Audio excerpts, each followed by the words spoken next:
Je propose que nous commencions cette réunion du Grand Débat National.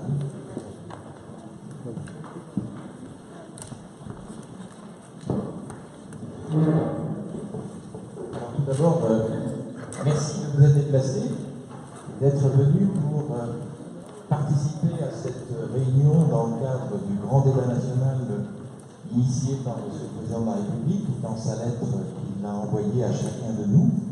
Nous sommes ce soir tous citoyens français, à égalité.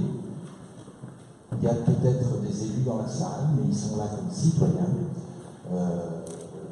Et je vais commencer par me présenter, pourquoi je suis là.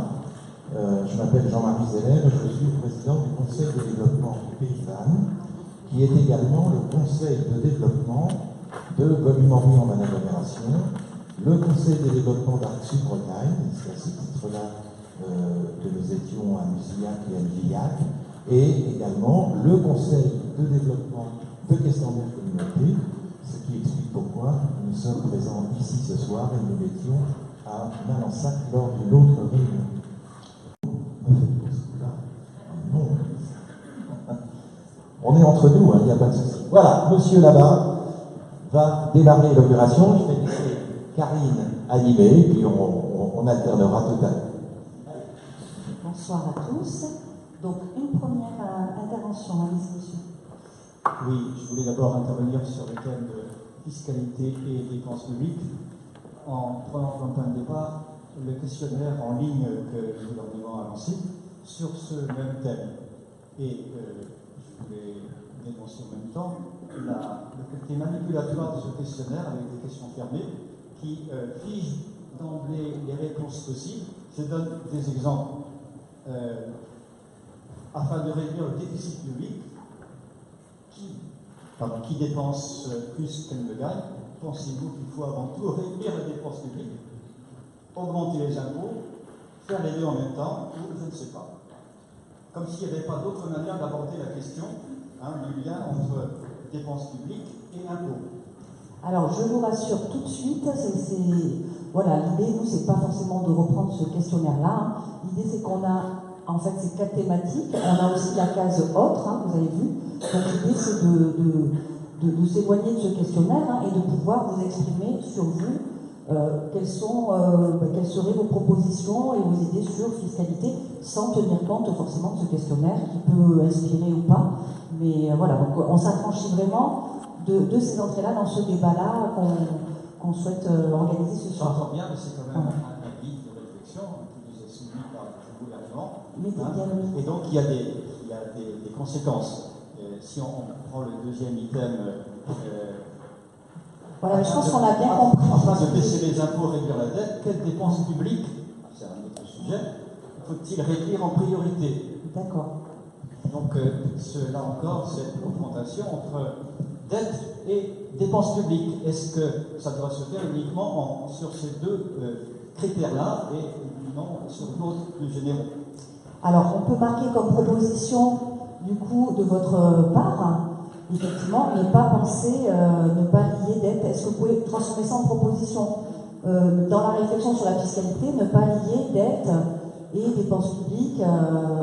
Est-ce que vous pouvez faire peut-être une proposition en ce sens-là, pour qu'on puisse prendre en compte ce que vous dites là? Moi, je pense que les critères de fiscalité, c'est qu'elle soit juste, équitable et solidaire. C'est comme notre devise républicaine, liberté, égalité, fraternité, la justice, la solidarité étant le critère essentiel d'une fiscalité. Ok. Et dans ce qui a lancé le mouvement des Gilets jaunes, je pense que c'était au cœur le problème de la taxe sur les carburants, qui a été un déclencheur et qui était certainement, de mon point de vue, mal pensé pour qu'elle garde une fonction pédagogique de dissuasion sur certaines consommations, disons du CO2, et disons avec des conséquences sur la transition énergétique. Donc voilà, des liens, des conséquences entre fiscalité et social et écologie qui me paraissent mal posés. D'accord. Et donc vous voulez reposer en disant les critères pour une fiscalité, les critères pour repenser la fiscalité, c'est juste, solidaire et équitable, juste, solidaire, équitable. On pourrait traduire comme ça. Et puis, et également, il y a une question de justice environnementale aussi, dans vos propos. Pas que de justice environnementale, mais de maintenir le lien indispensable entre fiscalité, sociale et environnement, et ne pas les opposer. D'accord. Donc, lien entre fiscalité, sociale et environnement.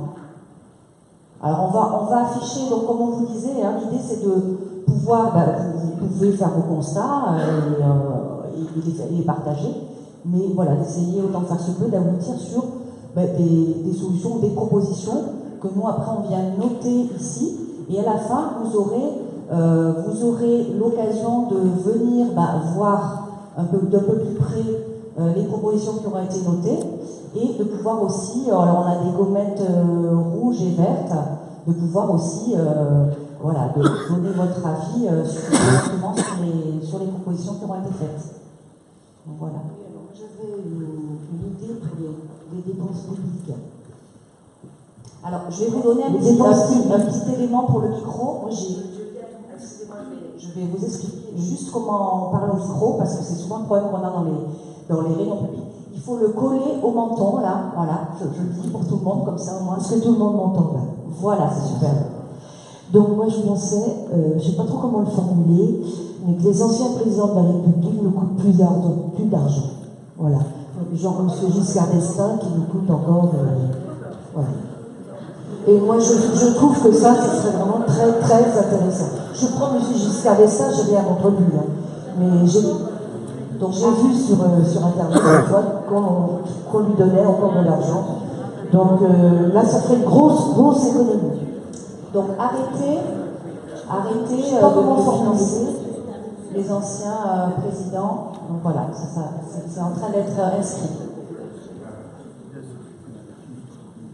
Alors, une autre proposition. Alors, c'est oui, ça. Allez-y, madame. Donc là. Allez-y. Pardon. Attendez 2 petites secondes, je pense que le micro est éteint.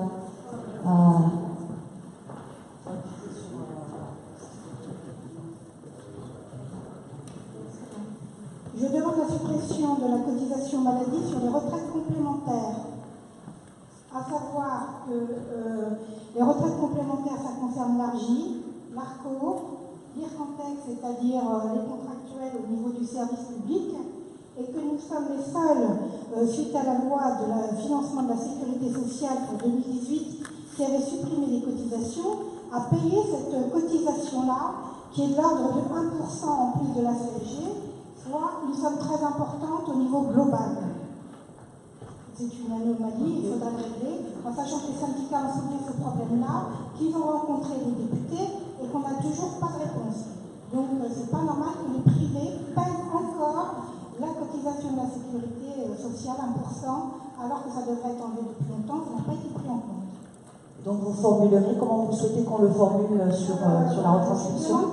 Je demande la suppression de la cotisation maladie sur les retraites complémentaires. Suppression de la cotisation maladie sur les retraites complémentaires. D'accord, merci pour cette proposition. N'hésitez pas à rebondir ou à prendre la parole sur autre chose.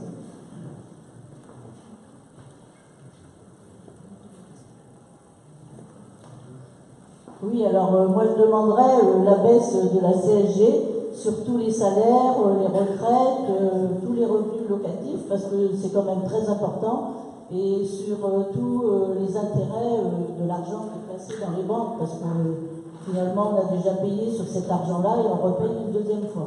Voilà. Donc l'annulation de la CSG ou la diminution de la CSG? La diminution de la CSG. Sur les salaires, les retraites, tous les revenus locatifs. Tous les revenus locatifs. Et aussi, surtout, les intérêts de l'argent qu'on a dans les banques, en fait. Voilà. Parce qu'au départ, la CSG, elle était de 2-3%, et maintenant, elle est rendue à un taux très important, quand même. C'est normal. Alors, monsieur, excusez-moi, non. On va éviter du coup de prendre la parole comme ça. Attendez, voilà, on va. Alors, si vous voulez vous exprimer, du coup, il y a d'autres tours de parole avant, et après, on vous redonne le micro pour répondre, si vous souhaitez. Au niveau fiscalité, déjà, il faudrait commencer par une égalité des régimes de retraite et de sécurité sociale. C'est assez pratique quand même pour diviser les gens. Voilà. Ensuite, je pense que quand même il faudrait renationaliser la dette de la Banque de France. C'est anormal que la dette de ce pays soit faite par les banques privées.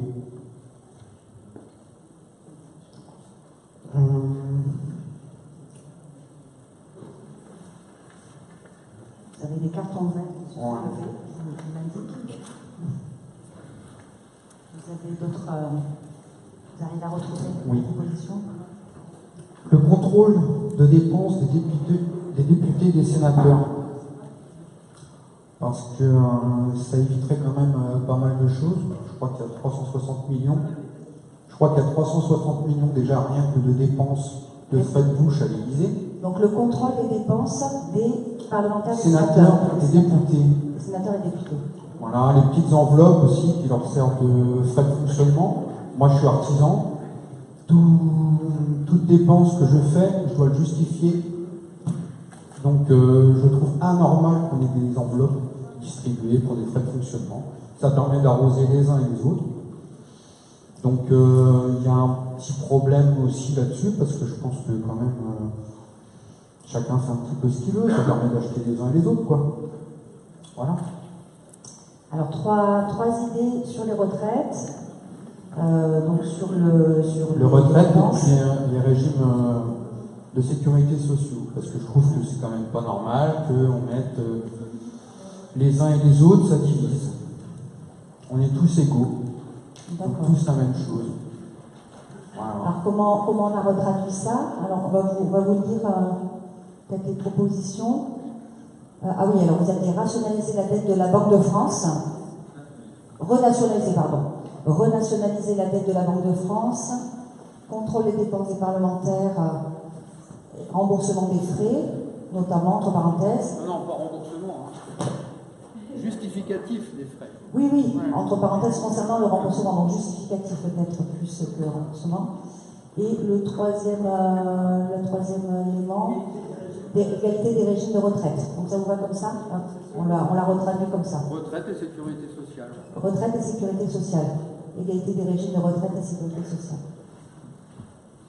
Alors attendez, il y avait quelques prises de parole avant. Donc, madame monsieur, et puis aussi, monsieur, non, ça fait un petit moment. Allez-y. C'est pas facile de parler avec le micro près du menton avec la barbe. Et je n'entends plus maintenant raser la barbe, désolé.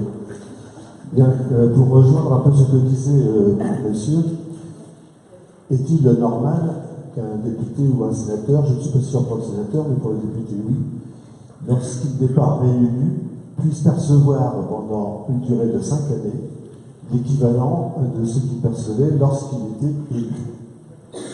Lorsque nous retrouvons, enfin, je suis retraité, donc ça ne sera plus mon cas, mais si nous nous retrouvons sans travail, bien évidemment, nous sommes au fil du temps pénalisés. Et je dis, c'est tout à fait normal. Et je ne vois pas pourquoi le député, qui est appelé à voter une loi, puisse s'exonérer des mêmes règles qu'il impose à l'ensemble de la société française. Donc il y aurait peut-être deux choix, il y aurait un aspect un peu général, même règle pour les élus, même règle pour les élus que pour ceux qui élisent. D'accord. Et donc en particulier, arrêter de continuer à payer pendant 5 ans. Ben oui. Il n'est plus élu. Il y a deux niveaux, un niveau général et un niveau exemple. Quand vous n'avez plus de travail, vous n'êtes plus payé, il n'a plus de travail, et entre-temps, il peut retrouver autre chose. Et je pense que là, ça doit s'arrêter. Donc ça, c'est un premier point pour rejoindre ce que disait monsieur. Et comme je le disais, je suis retraité, et je considère aujourd'hui que les retraités, dans leur ensemble, sont la cible privilégiée du gouvernement actuel. Nous sommes engagés à une certaine époque à cotiser jusqu'à concurrence 2. En contrepartie de quoi, on nous a donné une valorisation du point. Aujourd'hui, ce contrat est rompu unilatéralement et on constate que progressivement, le montant de la rente diminue.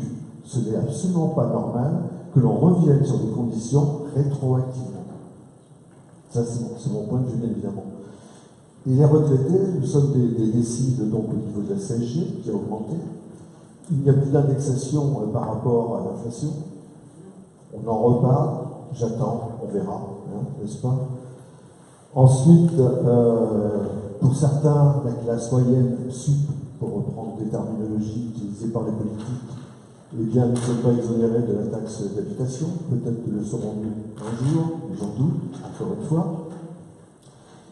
Faut-il se rappeler que tous les retraités qui sommes ici, nous sommes nombreux, ça veut donc dire que nous sommes le reflet d'un certain malaise. Ces retraités, nous avons travaillé en général 45 ans. Dans mon cas, j'ai travaillé 45 ans. J'ai travaillé le plus souvent 49 heures. C'est un libre choix. Et j'en suis satisfait d'ailleurs. Mais aujourd'hui, ces retraités, dont on cible le niveau des revenus et de leur patrimoine, ces retraités ont à charge les enfants. Parce que les enfants, lorsqu'ils entrent dans la vie professionnelle, c'est souvent difficile pour eux. Ils gagnent des salaires situés au bas de l'échelle, et si les parents ne les aident pas, c'est très, très délicat pour eux. Mais de la même façon, on supporte aussi nos aïeuls, qui sont à l'EHPAD. Si nous ne faisions pas ces efforts à partir de nos revenus et de notre patrimoine, qui le ferait? L'État et la collectivité, n'est-ce pas? Donc il faut arrêter de nous cibler, il faut laisser les retraités tranquilles et vivre maintenant de leur travail. Donc on pourrait mettre, globalement, arrêter de cibler les retraités dans les mesures, hein, dans les mesures qui sont faites par...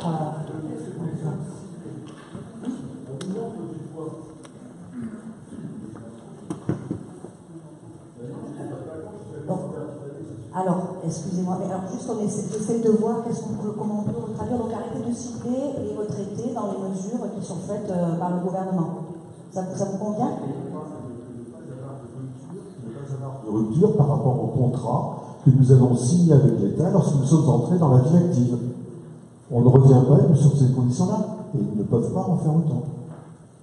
Revenir au contrat initial qui a été signé, en tout cas qui a été entendu à l'entrée dans la vie active pour les personnes retraitées. Ça va de votre côté? Alors, oui, donc il y avait monsieur. Oui, donc moi je voulais intervenir donc, sur la problématique de la fiscalité en France, qui est un millefeuille quand même assez complexe, où on va avoir des variations tout à fait notables entre la taille des entreprises, c'est-à-dire que certaines très grandes entreprises vont pouvoir faire de l'optimisation à différents niveaux. Je prends un exemple, une grande boîte de bâtiments va payer pour la sécurité sociale en réel, parce qu'en fait elle sous-traite à des petites et moyennes entreprises, et donc au final elle se retrouve avec un nombre de personnes qui va être peu concernées par des risques de maladie, alors qu'une petite entreprise, elle, va être au fixe, qui est calculé normalement pour l'ensemble, et donc il y a une disparité de traitement. De la même façon, on va retrouver cette disparité dans la création de holding qui va permettre l'optimisation fiscale sur les dividendes. Qu'on soit une toute petite entreprise ou qu'on fasse partie d'un conseil d'administration d'une très grande entreprise, on n'aura pas du tout le même traitement, ce qui est vraiment impactant pour les petites entreprises qui ne peuvent pas créer d'emplois et d'emplois locaux, non délocalisables. Après, je souhaiterais aussi dire, parce qu'on sent bien que le gouvernement actuel souhaite véritablement orienter vers une baisse et faire entendre qu'il faudrait baisser la fiscalité coûte que coûte. Par exemple, on a eu en fin d'année dernière une baisse des charges sociales sur les entreprises et qui a permis environ d'avoir 25 € par personne. Ces 25 €, c'est à peu près 50 € de moins pour financer, la sécurité sociale. bientôt, les mutuelles vont elles-mêmes dire que nous, on a un manque, il va falloir le payer. Et qui le paiera, ce sera les personnes physiques qui sont...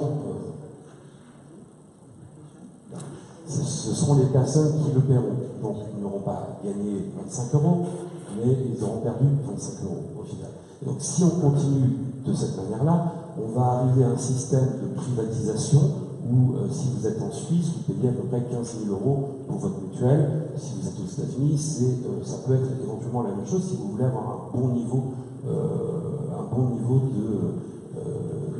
comme on a aujourd'hui en France, parce qu'on a un système qui est quand même sur la répartition. Et alors, du coup, votre proposition, là, si on veut transformer ça, ce serait d'arrêter de baisser les taxes aux entreprises. Une meilleure harmonisation des charges qui n'est pas obligatoirement... Aujourd'hui, je vous dis, c'est un grand millefeuille vraiment complexe et avec des systèmes qui, en fonction du chiffre d'affaires, on n'a pas du tout obligatoirement les mêmes contraintes financières. Une TPE va être aux alentours des 46% de prélèvement, alors qu'aujourd'hui, on vient d'annoncer que pour les GAFA, on allait leur mettre un taux de prélèvement à 3%. C'est pas mal. Donc une meilleure équité, égalité. Meilleure équité, tout à fait. Construire par le système fiscal une meilleure équité entre les grosses entreprises ou des comme pour la fiscalité, je dirais, aujourd'hui, c'est un autre sujet, mais qui est dans le même esprit. C'est-à-dire qu'on a des niches fiscales aujourd'hui, à peu près, je crois, 480, et toutes ne sont pas à visée sociale. Certaines peuvent être assez étonnantes. Mais aujourd'hui, on a ces niches fiscales qui vont créer une distorsion entre des personnes qui auraient à peu près le même niveau de revenus, mais si on a la niche fiscale ou pas, on va payer pas d'impôt. Donc reprendre des niches fiscales avec une visée plus équitable aussi, plus équitable, plus accessible à tous, plus équitable. Tout à fait. Et juste un dernier point, comme on prend le micro sur ce sujet, et qu'on n'a pas beaucoup de temps, je voudrais qu'on me donne une bonne raison de vendre aéroport ADP, l'aéroport de Paris, et la Française des Jeux. C'est-à-dire que, en tant que petit-fils de paysan, quand on a une bonne vache à lait, on ne l'envoie pas à l'abattoir pour avoir le prix de la viande. Ne pas vendre à Française des Jeux et ADP. Non, parce qu'aujourd'hui, ça rapporte de l'argent, et cet argent, voilà, si aujourd'hui on posait la question aux Français de savoir, seriez-vous prêts à privatiser les autoroutes pour Vinci, je pense que le résultat serait clair, ce serait non.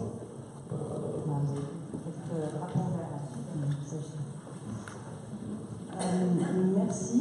Donc, est-ce que c'est bon pour la transcription?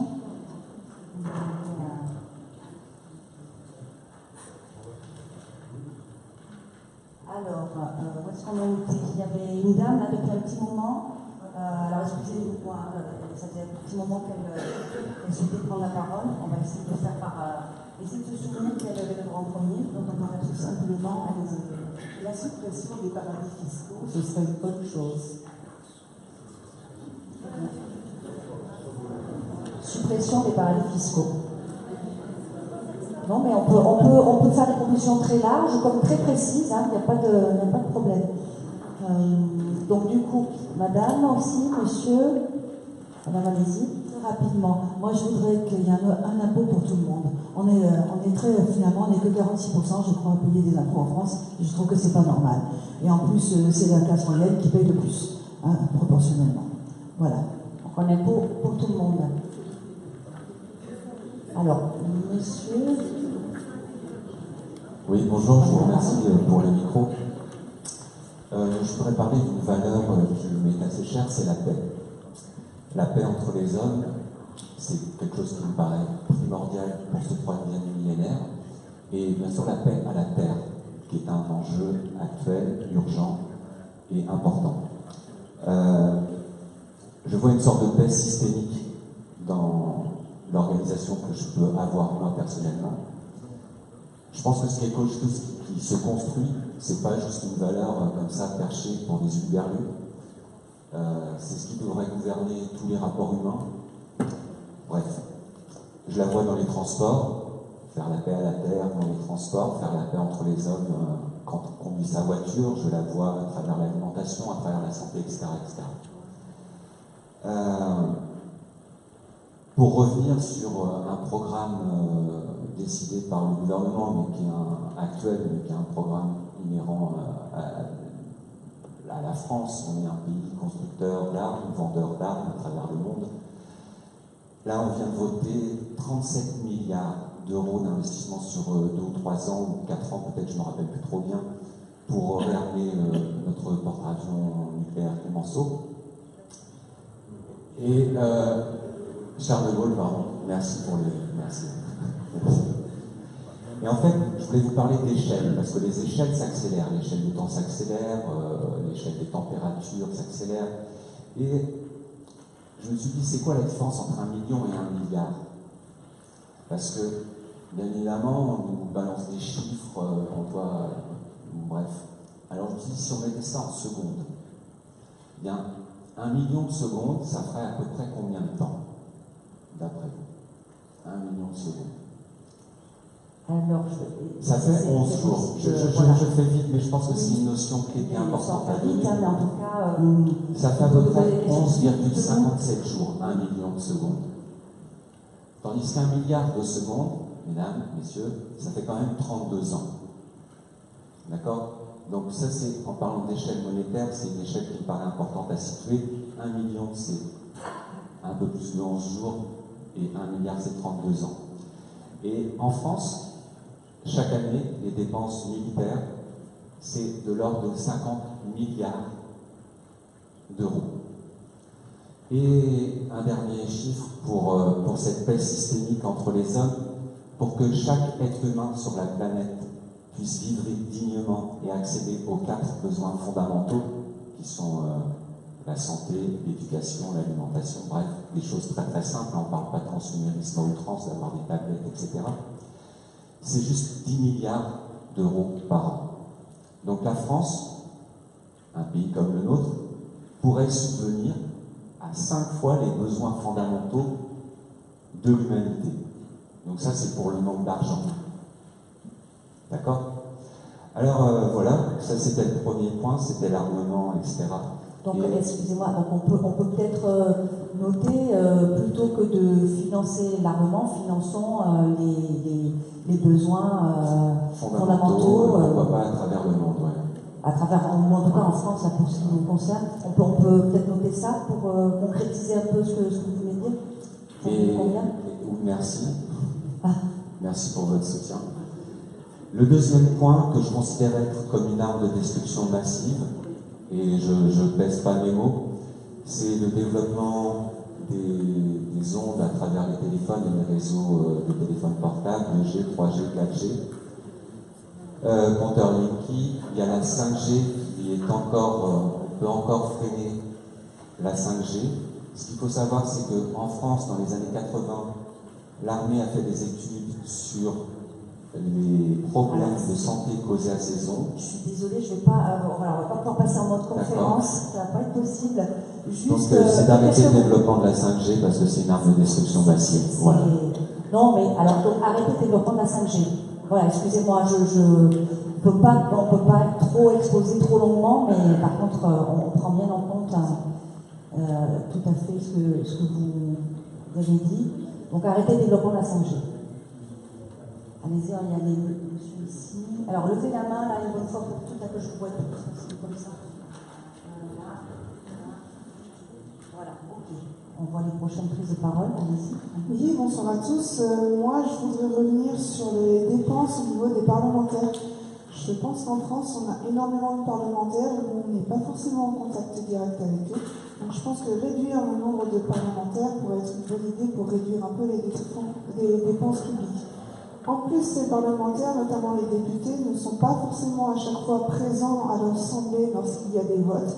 Je propose en plus de les sanctionner, ces députés qui ne sont pas présents lors des votes, puisque la plupart des citoyens qui sont ici dans la salle, on vote tous pour des représentants, et ne pas voir ces représentants au Parlement, je trouve ça un peu frustrant, surtout qu'ils ont énormément d'avantages que l'on n'a pas forcément.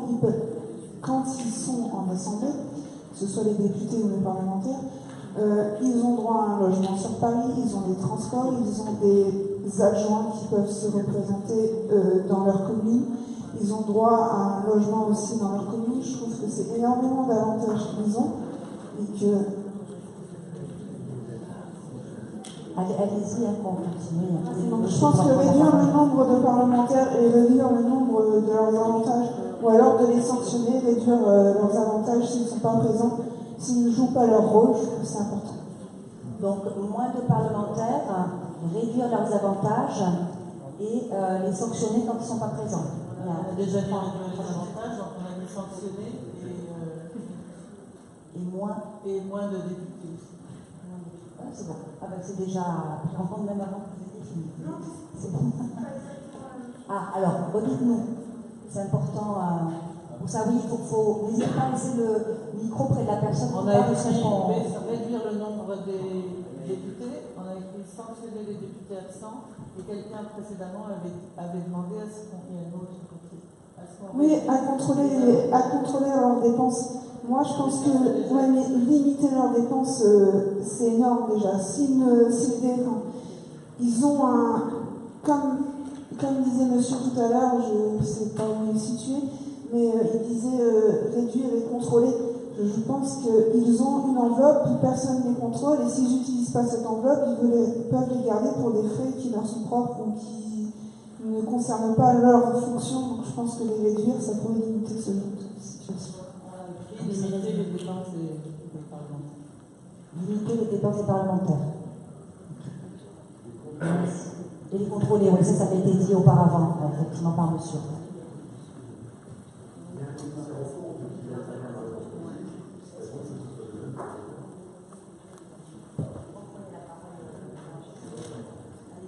Alors déjà, pour répondre à ce monsieur au sujet de la 5G, il faudrait peut-être d'abord qu'on ait Internet dans tous les foyers.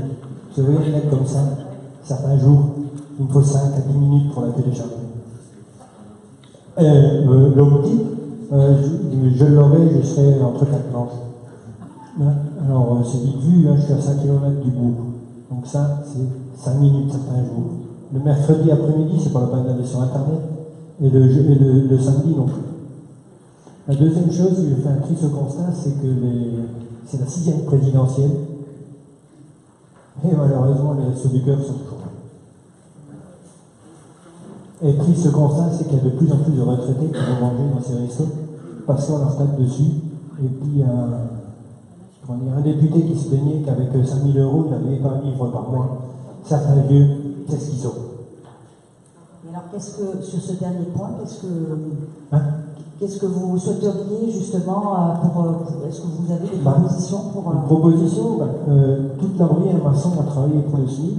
Quand on a la retraite, on n'a même pas un SMIC. À l'époque où je gagnais 1 200 francs par mois, je payais 20% de loyer. Aujourd'hui, quelqu'un qui gagne 1 250 €, qui essaye de se loger avec 20% de cette somme. Donc rehausser les salaires et les retraites, finalement. Mais après tout, si vous voulez relancer l'industrie, c'est quand même le consommateur qui achète. Alors si demain le consommateur il est obligé de calculer au centime près ce qu'il doit acheter rien que pour se nourrir et se loger, vous croyez qu'il va partir en vacances, qu'il va acheter des fringues? Non, parce qu'il n'a pas. Alors sur le premier point, on était plus sur réduire la fracture numérique, alors c'est-à-dire plutôt, comment vous l'avez dit, avoir Internet partout en France. Avoir Internet partout en France, y compris dans les zones rurales. C'est votre première.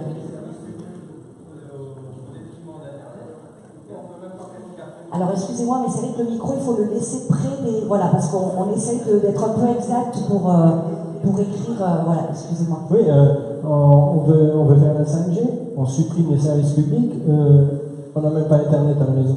donc Internet partout en France, y compris dans les zones rurales. Et sur l'autre point, vous ne souhaitez pas forcément inscrire de propositions sur le point que vous nous disiez, la pauvreté qui s'accroît. Ben, la pauvreté elle est en train d'augmenter en France, puisqu'on n'augmente pas les salaires. Le CICE qui doit créer des emplois, Gattaz il a dit je vous promets 1 milliard, donc 1 million d'emplois en France. Ces pins, il les a fait fabriquer en Chine. Donc revalorisation des salaires et des retraites. Ben voilà. Parce que mais c'est quand même le consommateur qui dépense et qui relance la mécanique. Merci. Merci beaucoup. Merci. Oui, là-bas. Alors peut-être à des gens qui n'ont pas pris la parole encore, surtout. Ouais. Je vais intervenir sur 3 rubriques. La première sur les 80 km/h, la deuxième sur l'ISF et la troisième sur les retraites. Les 80 à l'heure, il faut revoir les 80 km à l'heure parce que les élus, l'ensemble des gens connaissent bien les routes accidentogènes. Et je pense que c'est un peu sévère de ramener tout à 80 km/h. Je pense que c'est à revoir cette position des 80 km/h. Deuxièmement, l'ISF. L'ISF a été supprimé pour remplacer par l'IFI, l'impôt sur la fortune immobilière, et accompagné de la flat tax qui favorise qui plafonne l'imposition des dividendes, entre autres, etc. Moi, je suis pour le rétablissement de l'ISF. Je trouve que symboliquement, c'est très très important. C'est sûr que macroéconomiquement, ça ne rapporte pas grand-chose. Ça rapporte 5 ou 7 milliards, comme j'ai vu. Mais n'empêche que symboliquement, c'est indispensable et ça correspond à peu de gens. Très très aisé. Troisièmement, les retraites, ça a déjà été dit. Moi, c'est simple pour les retraites. Je pense qu'il faut revenir à la réindexation des retraites sur l'inflation, qui est mesurée en plus par l'indice officiel, qui est l'indice INSEE, et qui minore en général d'ailleurs la hausse des prix de détail.